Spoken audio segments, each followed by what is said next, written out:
In the unsettling sequence captured by a Reddit user's doorbell camera, the homeowner awoke to the sound of their dog frantically barking outside. Moments later, a notification from the Ring app alerted them to motion detected at their front door.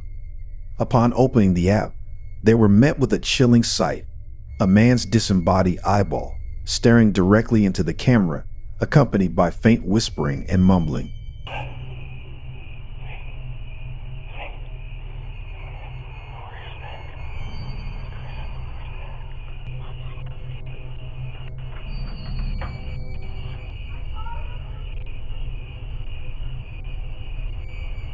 Okay, I was just looking for a dog fighter. Whoa. You don't have to get all like that and stuff, honey. You know, we could be